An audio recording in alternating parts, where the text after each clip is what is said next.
Cinco de Mayo is one of the biggest party days of the year. There's tacos, quesadillas, chips and guacamole, friends, family, everybody's partying, and of course, lots and lots of alcohol. However, how do you navigate one of the biggest drinking holidays of the year when you're trying to get or stay sober?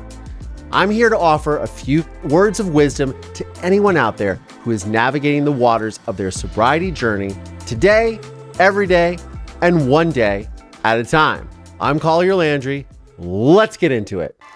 Testimony continued today in the most notorious criminal trial in... When I was 12 years old, my testimony sent my father to prison for murdering my mother. I decided at an early age that our trauma should not be what defines us. It's what we choose to do with it that does. I'm here to share my unique perspective on true crime, mental health, society, and popular culture, albeit with a slight sense of humor. I'm Collier Landry, and welcome to my show. Mover Nation, wherever you may be or however you may be watching or listening, thanks for making me a part of your day. I want to say thank you and welcome to all our new channel members and Patreon supporters. I'm going to give some shout outs. First of all, thank you so much to Crystal Chapman, who joined at the Movers level, John, who joined at the Movers level, Mary Sill, who joined at the Movers level, and Dee Maldonado, who joined at the Survivors level. Also, thank you so much to those who joined on YouTube. Sarah Kelly in the Movers level, and Karen Isabel Stewart renewed her membership at the Movers level as well. Thank you guys so much. I greatly appreciate it. Did somebody say memories? Midnight, not a sound from the pavement. Has the moon lost her memory? She is smiling alone. Okay, so a lot of you have reached out to me regarding, you saw a couple of videos I did. I've talked a little bit about sobriety, or just in my own sort of personal life, my own personal journey of just trying to live well, be healthy, be the best person that I can be. And obviously Cinco de Mayo is a huge party day, and I cannot tell you how many times and how many shenanigans I have participated over the years when I was drinking and even when I wasn't drinking. And for me, this all was really brought to light because I have a dear friend who I'm not going to name. But this dear friend of mine, probably about, I don't know, I think about maybe 2 months ago, had mentioned to me that she was going to counseling session with her husband. And they have a really great marriage. And I thought to myself, that's kind of an interesting thing. And not saying that, going into counseling or marital counseling is in any way a bad sign. I mean, everybody should be involved in therapy, in my opinion. It is great for you. I have had a fantastic experience with therapy in my own life, but it definitely caught my attention because I've never heard her talk about it before.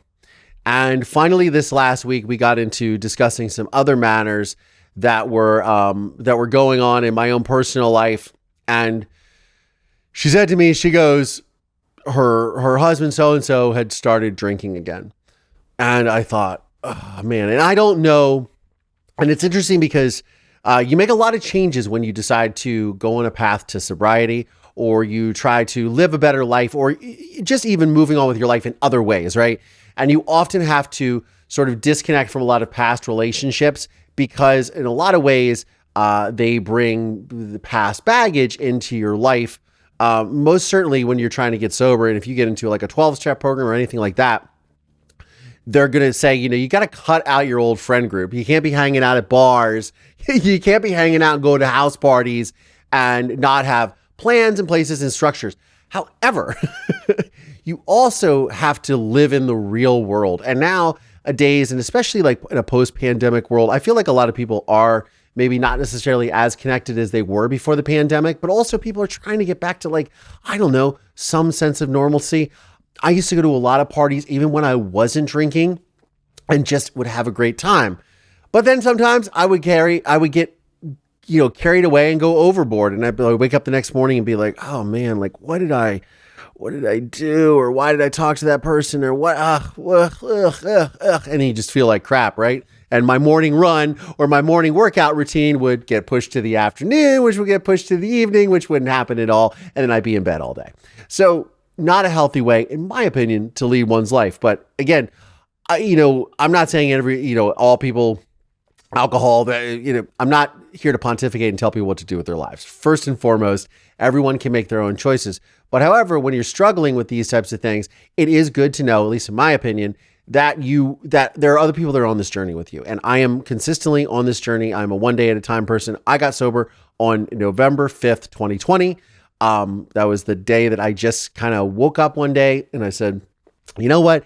And over the years, I had spent many times, gone through many iterations in my head of like, oh, I don't want to drink. And I would go for months and months and months without drinking, right? Sometimes a year. And I would just, and then I would come back to it. I would go party. And then I would feel a lot of guilt and shame about it. And so when I was talking to my dear friend about this and about the struggle that she's currently going through with her husband, we discussed all these same patterns. And I was like, she said, well, he got sober when I met him. I got him sober. He was good for a while, but then she started noticing, his erratic behavior, or he would smell like vodka. And I was a vodka drinker. I'm Irish and Italian, and I have both the worst drinking genes in the world. I was definitely a vodka drinker. I would also drink high alcohol beers. I loved like those Belgian ales, which have, 1,000,001 calories in them too, which is just something as someone who, by the way, I've lost 12 pounds in the last 3 weeks. And I think I've shared that with you guys. I've been dieting very hard and really just actually using an app called MyFitnessPal to manage and track my calories. Well, what I did just for extra fun is, even though I haven't drank in a very long time, I started putting in my favorite alcoholic beverages into MyFitnessPal to see like, oh, exactly how many calories were in that when I was doing X, Y, and Z. Danielle Tamero says, my sobriety date is August 14th, 08. And, Danielle, you and I have actually talked on social media and privately about your sobriety journey. And I thank you for sharing that with me. Jen DeSemio, thank you so much for being a member for 11 months. I greatly appreciate it. I use this little app. It is called MyFitnessPal, and I've been using it to track all of my calories and my workouts. And because I started it a month ago. I started on April 5th because I literally realized how much I was eating. I got done at the gym and I think I ate half a protein bar, and then I went and got some chicken at the Chinese place and then some veggies. And I was just shoveling this food in my mouth because I was ravenous, because I burned at least 1,100 calories from working out for 2 hours. And I thought, how many calories am I really eating? And then you apply that to drinking. So I'm going to talk about these strategies, but getting back to my friend and her husband, I was discussing I was like, okay, so he did this. Okay, is this what happened? Did you find the little bottles? How much is he drinking? Because I remember when if I was really tying one on, what I would consume, and I would say to myself, God, I'm probably the worst person. And you end up finding out, and you get into meeting rooms and you start talking to people and you're like, whoa, wait, how much were you drinking? And, you sort of take a moment of gratitude with yourself of like saying to yourself, to remind yourself to stay in sobriety, that will like, oh, it could always be worse. Like just when I was thinking I was drinking a lot, then I talked to somebody who's drinking, handles of vodka a day. And I'm going, I don't even know how that's like, how did you not die? Like, I don't understand. I remember one gentleman in a 12-step program program that I was in was telling me, he went to the store and he bought a bottle of Jose Cuervo and a 12-pack of Tecate, and he woke up 2.5 years later. And he was homeless. He had lost his wife, his kids, filed for divorce. He didn't even show up to any of the stuff. He had no job. He fired the whole thing, and he was just literally destitute. And that's when he got help, and he became a drug and alcohol rehab counselor. And I was like, that's amazing. Thank you for sharing your story. So, in all of these stories, there's always someone who's had it worse than you, and they got better. And that is something to always keep in mind if you are struggling with sobriety or any of these things, because there are people that have way worse stories than you do. And again, for me and my own personal journey, and why I share my own personal journey of healing and my own personal story of what happened with my mother and my father, is because I always am inspired by hearing from other people who have been through it. Like, oh, you've been through it too. Okay, then I'll listen to you. You know what I mean? So that's where this is meant to come from. So I'm talking to my friend, and she's sharing with me. He was even doing things like she's like, I don't understand how he can go to the gym and then he comes home smelling like alcohol. And I was like, oh, because he's got it in his gym bag. Like, I used to do that. I used to be like, oh, I'll just have a little. Of course, because when you get to a point where you're in a relationship and let's say you're maybe hiding it, and I, at that time, was in a relationship with someone who was guilting me over drinking, even though they themselves were a drinker as well. I was hiding it, right? So I recognized that, and I did that a few times. It wasn't a regular thing for me, but it was enough for me to recognize these patterns of behavior and be like, this is not the person that I want to be. One, I don't want to be hiding anything from my partner. And second of all, like it doesn't do any good. And I remember a dear friend of mine who is my co-executive producer of A Murder in Mansfield, John Morrissey. He made a film called American History X, Booty Call, Kingdom Come. He's going to be on the show now that I've got the interview area set up downstairs. We're going to do a live interview. It's going to be fantastic for you guys. He got sober, I think now 30 years ago, around the same age that I got sober. And he was telling me, you get to a place in your life where you're like, okay, what is this doing me any favors? Am I, and you have to, the first point of really, of real impact, of the real personal impact of wanting to get sober or wanting to quit with any sort of addiction, or whether you're addicted or not, or whether something isn't good for you in your life. And this can apply also to, it's not just, alcohol or substance abuse or use disorder related. This is also related to, perhaps bad relationships, gambling, or any sort of other, any other impulsive behaviors that you might have. Maybe people who have rage problems with people, road rage, or they are extensive risk takers and they're putting their lives in danger a lot of the times for no good reason. And I would argue that substance use disorders do that same thing, but it applies to a grand thing. Whether you're a shopaholic and you've run up, $70,000 in credit card debt that you'll never be able to get out from under, there's all different ways that these things manifest themselves in your lives. But one of the things that you have to ask yourself is, am I being the best person and the best version of myself? So for me, it was, am I being the best version of Collier that I can be? Now, granted, I was having a successful career. I was enjoying my life. I had many wonderful moments that I've come to really appreciate and cherish. And I thought to myself, I haven't really tarnished those things in my life. But if I continue down this path and I don't necessarily maybe get a hold of this now, it will consume me later on in life.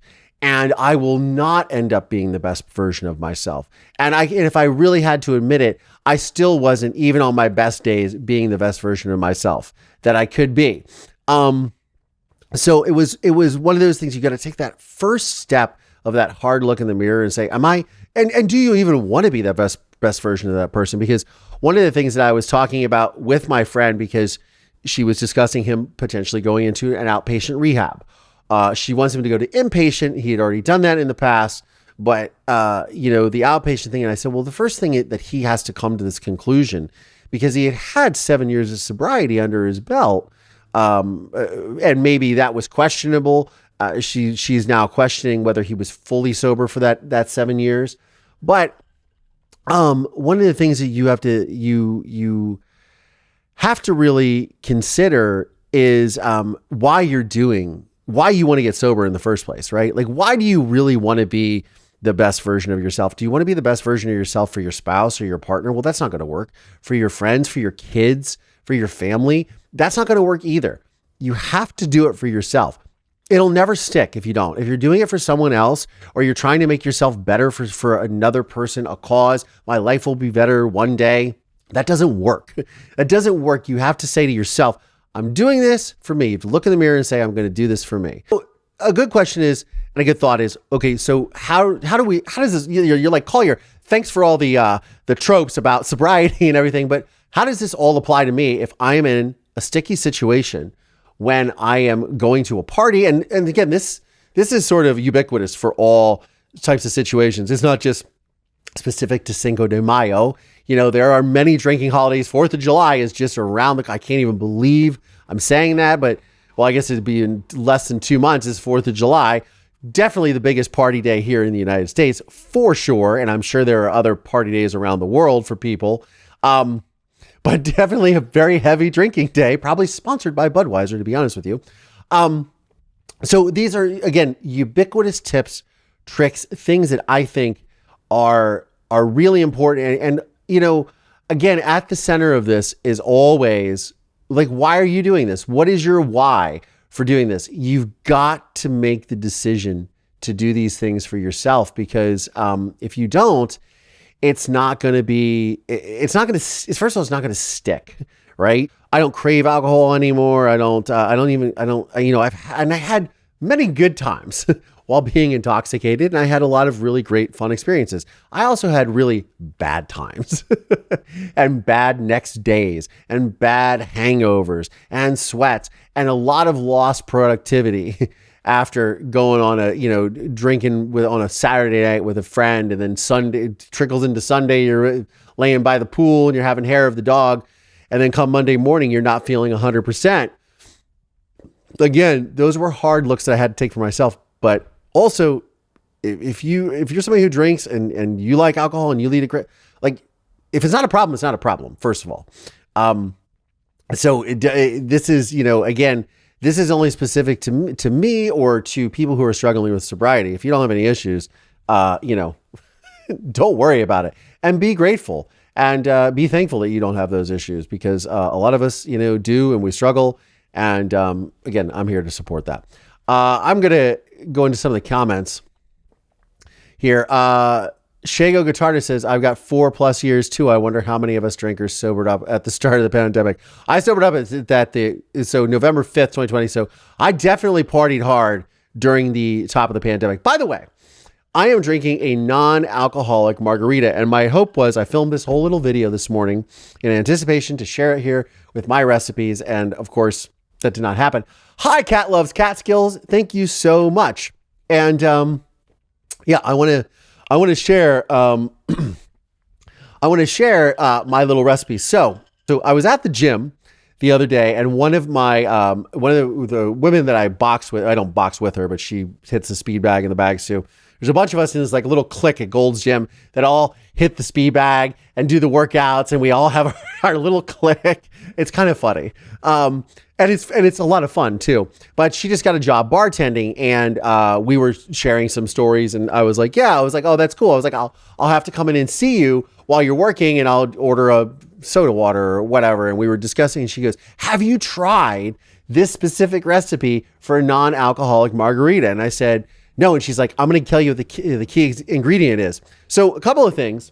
And after this, later on today, I'm going to a party. I'm going to do more karaoke at my friend's house, which, if you guys saw that video from a couple weeks ago, I hate karaoke. I can't stand it. I hate doing it. My friend always forces me to do it. Now I'm so excited.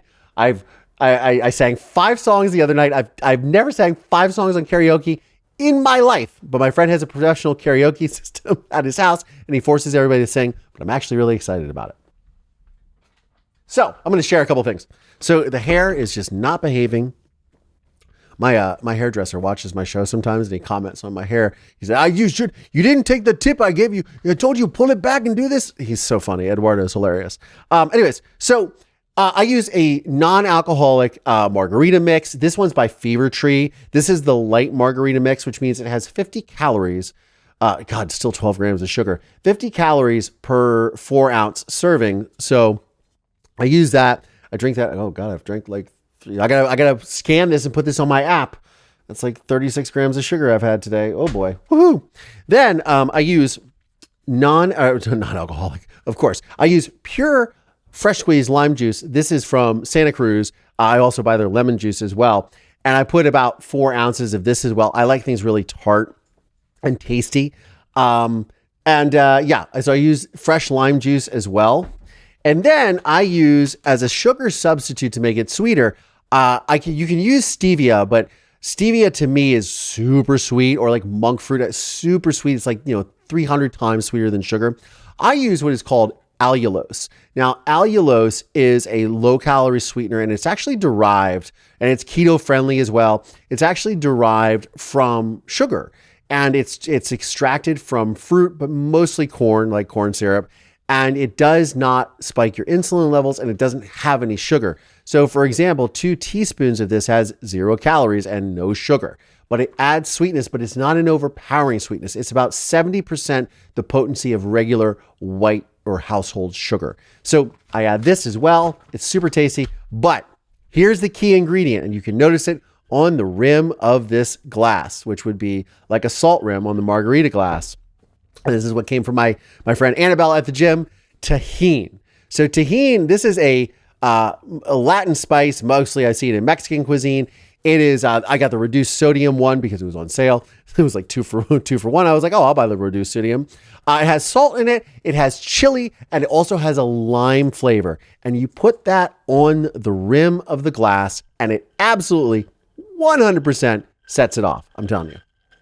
So that is my little secret for how to make the perfect. And you can apply that, obviously, if you're a drinker, put the tahine on your regular margarita glass instead of your salt rim. It makes it fantastic. Bet you guys didn't know that you're going to have a little bit of rendition of Andrew Lloyd Webber, or you're going to have any cooking and margarita tips, but here you are. So this is what we do here in Mover Nation. And welcome to all the new subscribers. Welcome to everybody. Anyways, back to what I was saying. Oh, and you can also buy, obviously I have them downstairs. I was going to bring them up. I totally forgot until I just remembered it right now. You can also buy like canned non-alcoholic margaritas and bring them to the party, and you don't have to futz with any of this stuff. There's a brand called Recess. They make adaptogen drinks, so they have a little bit of a euphoric feel to it. So you feel good. It's like different mushroom powders and all kinds of adaptogens, and they make you just feel a little euphoric, nothing crazy. A little bit of CBD makes you feel a little bit relaxed. Those types of drinks, like I said, from Recess, are fantastic. I'm actually going to take those to the party with me, along with my little thing of tahine, which I can also use as a maraca. Tina Luffman, thank you so much for the super sticker. I greatly appreciate it. Try the Jose Cuervo. The Jose Cuervo mixer has got 2 grams of carbs, 10 calories. I'm a margarita girl, and I use the 10-calorie mixer with or without the tequila, but it's good at saving the sugar. That's a great suggestion, Cherry Falls. And actually, Cherry Falls, I had asked about one of my videos, so actually you're one of the impetuses for me actually doing this live today and talking about all these fun things. Yes, beer. Gen X Granny says beer is welcome. Gen X Granny. It's good to see everyone, by the way. It's good to see everyone. I'm so glad we're here. I've missed doing these lives. They're coming back.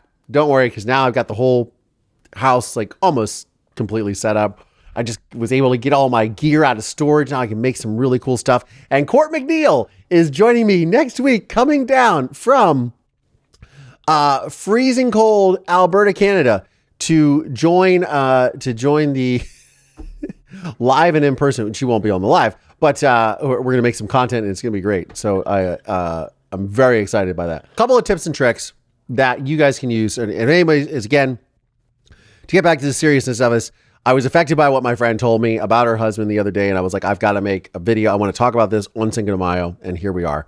And because anybody who's struggling with sobriety in and out of it, there's one of the biggest pitfalls with it, and at least this was for me, is I would feel really guilty.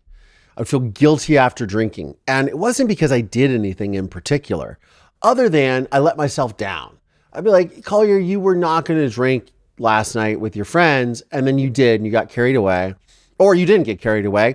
You just drank, and you weren't going to drink, and you didn't stick by your guns. Because one of the things that they tell you this, when you get into like let's say a 12-step program or a support group of your preferred support group, is they often say you got to make serious life changes. If you have people around you that are bad influences, you need to sort of remove yourself or extract yourself from these sort of past lives that you had, because if they're not going to support you in sobriety, or they're always going to be like offering you like, hey, here, have a drink, have a shot with us. Hey, have a this, have a that.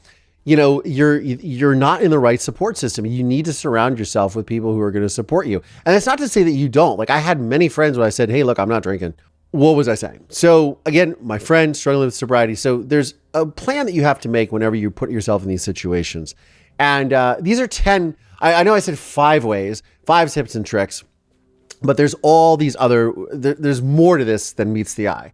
So the first part for me that I had to do in my journey for sobriety and in my journey for just trying to just be like, okay, I'm not going to drink. I'm not going to go to this party and get wasted or drink alcohol, period. Is I had to really understand the effects of alcohol. And again, this isn't here to like poo-poo people on, if you are a drinker and you don't have a problem with it, it's okay. But there's very real science that alcohol is not very good for you, because alcohol is a poison. I mean, let's just keep it real. It is a poison. And that's why it makes you feel drunk and euphoric and like, and uninhibited, because you're putting poison into your body. Now, it's been a poison that's been around for, hundreds of thousands of years, right? But it is distilled spirits. And I could get into a lot of the hooey-dooey around it. People call it spirits. It originally came from that name because it puts a bad spirit into you, et cetera, et cetera. But think about how many times in your life you can look at situations and go, that wasn't a good situation that I got into, and I was probably intoxicated, or that person was intoxicated. I mean, look, one of my most popular videos of recent is about Rebecca Grossman, who is the socialite here that was in Thousand Oaks or whatever it is, it's by Thousand Oaks here in a suburb of Los Angeles. And she, was intoxicated clearly and was racing home. Her boyfriend had killed 2 young boys, the Iskander boys, and they lost their lives, right? That is bad judgment. So we all know that alcohol doesn't necessarily lead to good judgment. It has a bad effect on you. And we can't ignore that fact. And so for me, I had to go, okay, is this any good for me? Okay, so first of all, alcohol affects your central nervous system, and it depresses it, right? That's why you feel drunk. That's why you feel uninhibited. That's why you feel a little like, woozy. But ultimately, it's causing damage to you, whether you want to admit it or not. Now, again, people who are abusive of alcohol, this affects a lot. It affects their central nervous system a lot more than people who are occasional recreational drinkers, people who aren't. And again, I'm not here to pontificate anybody. You guys can do whatever you want. I'm sure even in this YouTube video, there are alcohol ads, because that's just the way of the world, right? So, but, if you don't have a problem with it, it's not a problem, right? So I'm not here to pontificate on that. It also, as we all know, it causes severe liver damage. Cardiovascular effect. It's not good for your heart, right? And, while moderate, alcohol consumption doesn't really seem to have any of those effects, it can increase and lead to things like high blood pressure, irregular heartbeats, cardiomyopathy, which is the stretching and drooping of the heart muscle, stroke, and other heart-related causes, because they always or heart-related issues, because they always say that people, when you have these cardiac issues, like, don't drink alcohol. I mean, or if you have liver problems, don't drink alcohol. If you have hepatitis, for example, don't drink alcohol. You don't want to put a system. Even people who are taking GLP-1 and these GLP-1 agonists like Ozempic, Wegovy, et cetera, for weight loss, like, they say don't drink alcohol while you're taking it, because it is really hard on your system. It's hard on your pancreas. It's hard on your liver. It's hard on your kidneys, because you're already putting stress on them from taking the medication. But again, I'm not here. It's like, look, I'm not a doctor. I'm not a psychologist. I'm not in law enforcement. I'm not a lawyer. I'm just a guy who's been through a lot of shit. And I've been through a lot of shit when it comes to trying to navigate the world of sobriety. So I'm just sharing my own things. But again, these are things that worked for me, because I had to remind myself, like, okay, Collier, is what you're putting in your body really great? Because you're spending, hundreds of dollars a month buying superfoods and eating chia seeds at the right time, and having, eating goji berries and spirulina and all these things. And you're taking certain things, because I would take certain things before I would drink, to hydrate myself, or to make sure that, like, it would remove my, activated charcoal, for example, which helps extract and cleanse your body, right? Cleanse your body of all these things, impurities, so you're less hungover in the morning. So I would take all these little potions and stuff beforehand. I mean, there's many drink remedies that you can take in pills, hangover no more or whatever, rescue, you buy at the liquor store. I would take those, drink those, and then see how I felt. And they would help for sure, because they would give your body B vitamins and things like that. And one of the things I found out is my grandfather, on my birth side, my Boyle side, my father's father was an alcoholic. And I came to find this out when I was making my film, A Murder Manson. I knew he was an alcoholic. I had heard that before, but I didn't know if he was a bad alcoholic or a violent alcoholic or what. But one of the things is I found out that he wasn't violent or abusive. He was a happy drunk, which I was like, oh, that makes sense, because I was a happy drunk. So I was never aggressive or violent. I got into start fights or I did get in confrontations with people, but I certainly wasn't instigating them, just because people were drunk and stupid in a bar, right? But for the most part, I was a very happy, jovial, life of the party drunk, right? Until I passed out in the corner. And but my grandfather had the same thing. But one of the things my grandmother would do is she would go to the bar, dig him out in suburban Philadelphia. He was a firefighter, and so he would go to the bar after work, and he would get loaded with his buddies, and my grandmother would have to drag him out and give him like B vitamin injections to make him feel better, to kind of sober him up, and to replace all the nutrients that were depleted from drinking alcohol. Because what it does is it does deplete, when you drink alcohol to an excessive point, it does deplete your body of nutrients. And again, this is common knowledge you can pull off the internet. And again, I'm not a doctor. But I'm just telling you, I spent so much time researching all of this when I was trying to get sober, that these were things that I was like, okay, I'm a fact guy. I need data in front of me. Like, tell me why this isn't going to work, or tell me why this is going to work. Like, I want to see the data. Okay, cool. And I watched many a YouTube video, and I read many an article on websites like from the Mayo Clinic, etc. 12-step programs. And I learned so much from talking to people and even talking to doctors, like, okay, what is this doing to my body? And when I made that decision to get sober, that was the biggest key. I could relate back to that and be like, okay, they gave me this information. This isn't good. And again, I wanted to mitigate that I wanted to lessen or restrict or eliminate my drinking before I developed what is commonly known as alcohol use disorder, where it would get to a certain look. I was still in my 40s. Thank God.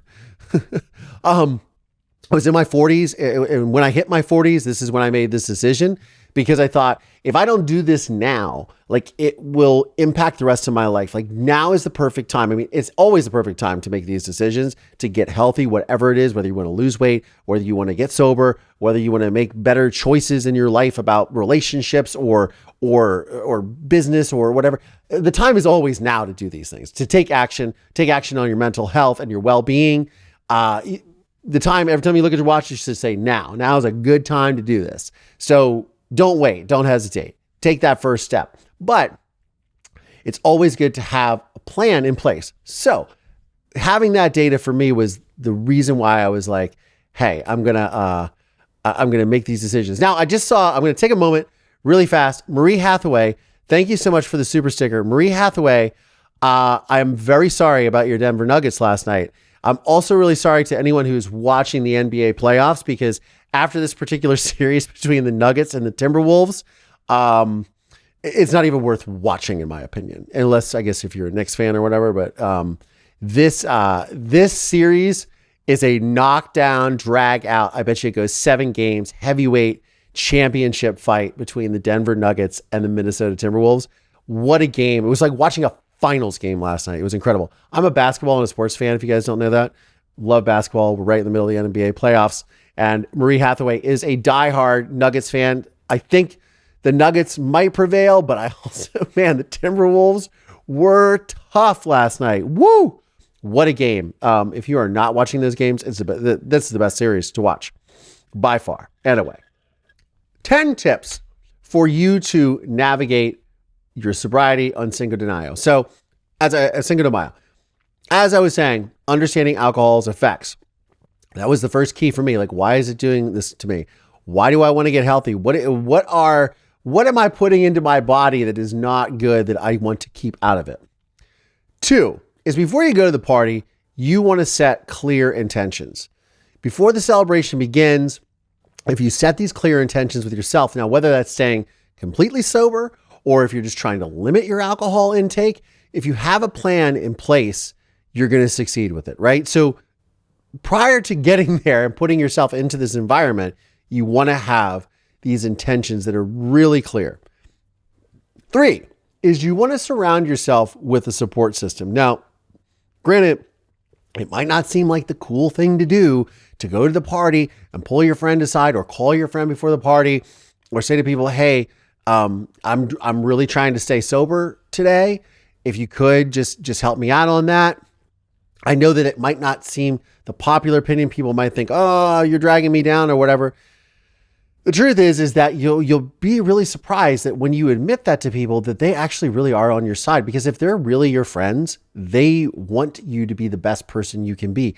They want you to feel their support and their love, and they want to support you. They want you to feel welcome in an environment, and they don't want to pressure you. If you're like, this isn't good for me, I mean, just think about it in this terms.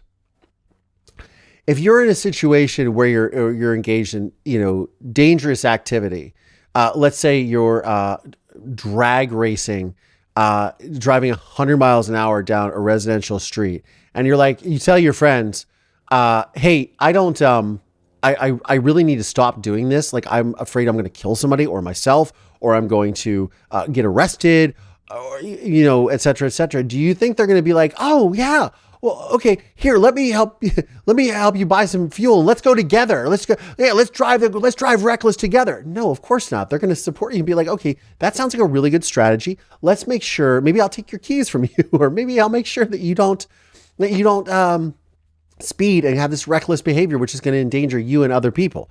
Because again, if you have a problem with alcohol and sobriety, also the thing is that you don't want to engage in this activity and then get into the automobile and cause an accident where you either jeopardize your own life or the lives and compromise the lives of other people, or worse.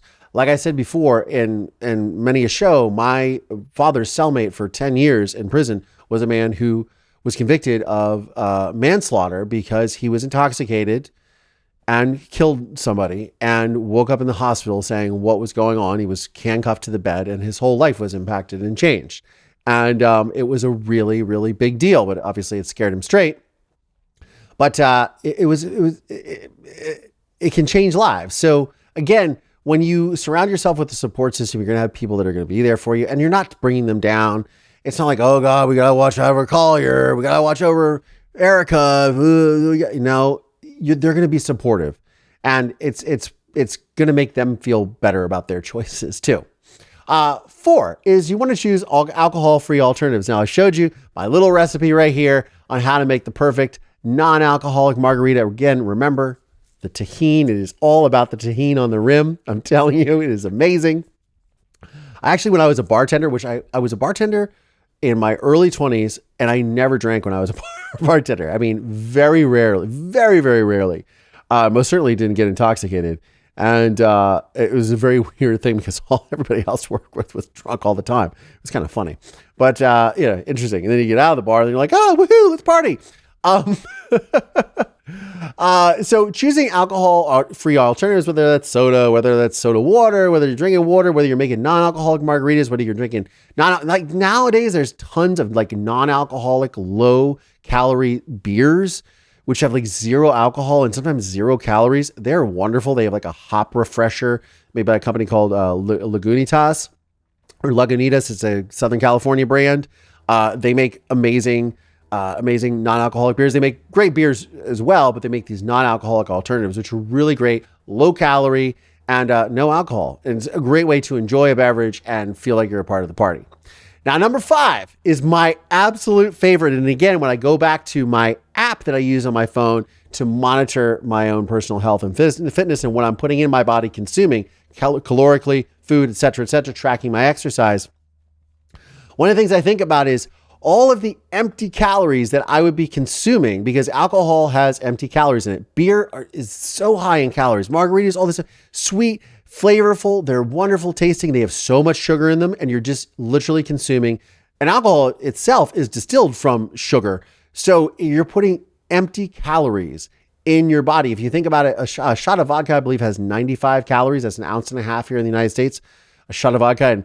And how many people are really measuring their shots of vodka when they're putting them in at a party? Probably not. Or tequila, 100 calories a pop. You're not measuring that. And you're putting in sugary substances as well to make it all taste better.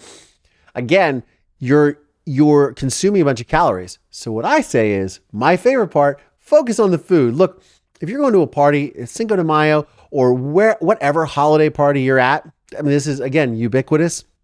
You're going to have amazing food.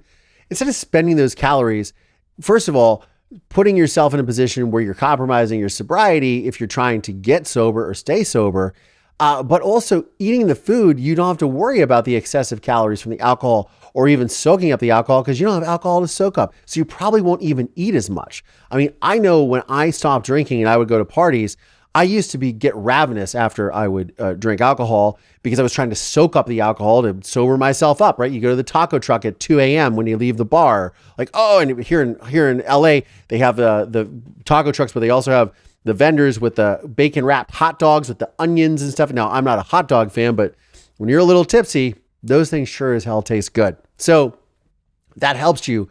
And if you're not drinking, you'll eat less and you'll feel better. So to me, it's a win-win.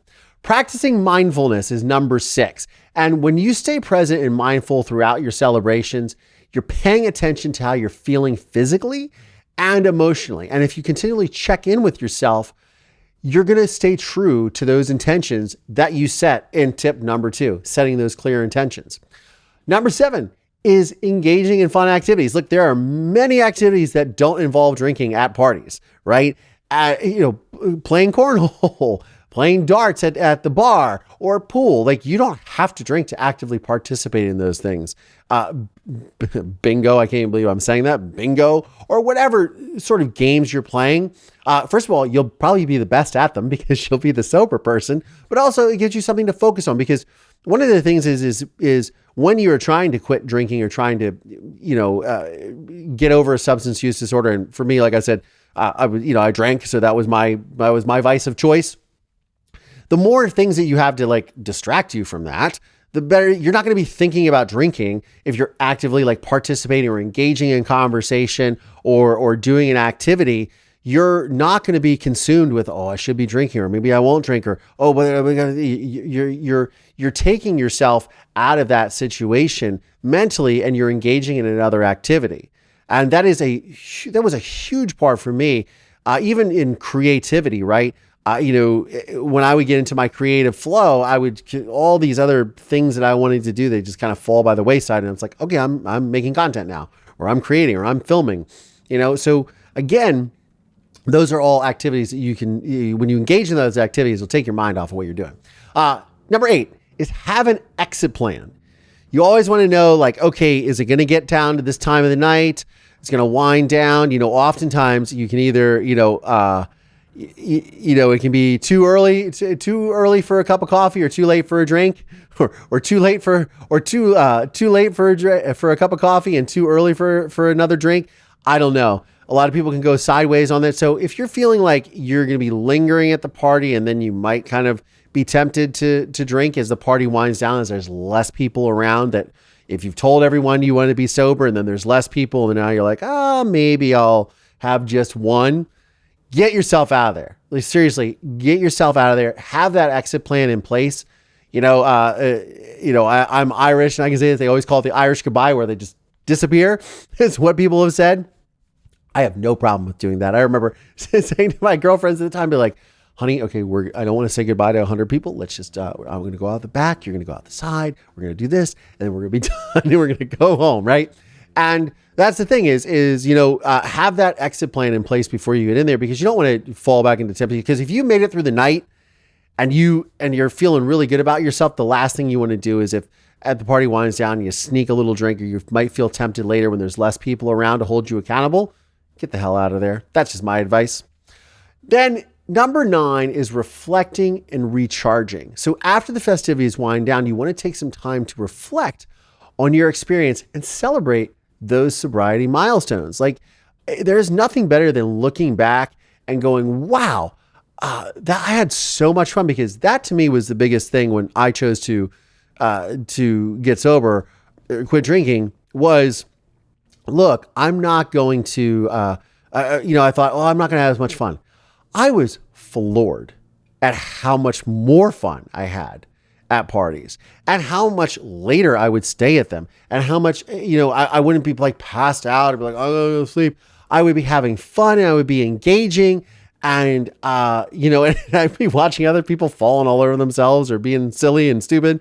And I go, well, thank God that's not me. Or go, boy, that's not going to feel good in the morning. Somebody can go to the bathroom, somebody's puking in the toilet, be like, oh, I don't miss those days. And that's the thing, is you'll have these moments where you feel really proud of yourself, and you'll say, wow, I made it out, but God, I feel so much better. You'll wake up the next morning and you'll be refreshed. You'll be like, oh, I'm going to go to the gym right now. Whereas normally you would think back to yourself and be like, oh, I'd be really hungover, or maybe I'd be vomiting, or maybe I'd still be drunk. I know how that feels. You wake up the next morning and be like, wow, I'm still really buzzed. Like, that's not good, and then maybe you carry the party into the next day. You won't have any of those temptations, because you made a plan and you stuck with it. And the amount of pride you're going to have in yourself for doing just that is, I promise you, is going to negate all the other factors that you think are going to affect you. It's going to make you feel amazing. Trust me.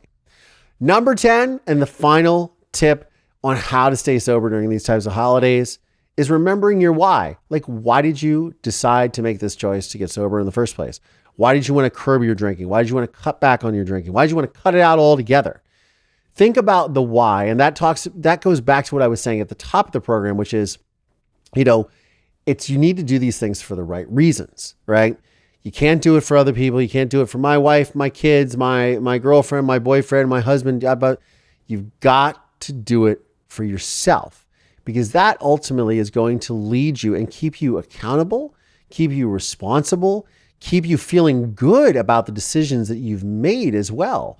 You're going to feel really empowered by your decisions to stay sober if you remember why you're doing it in the first place.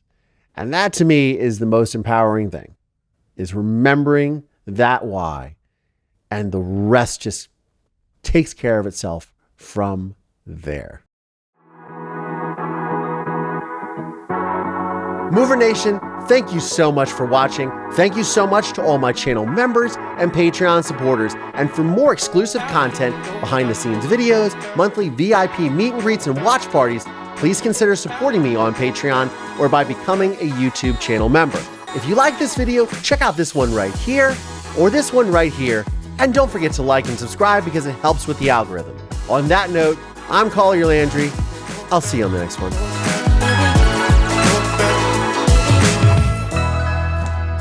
Good girl, Marisol. Good girl.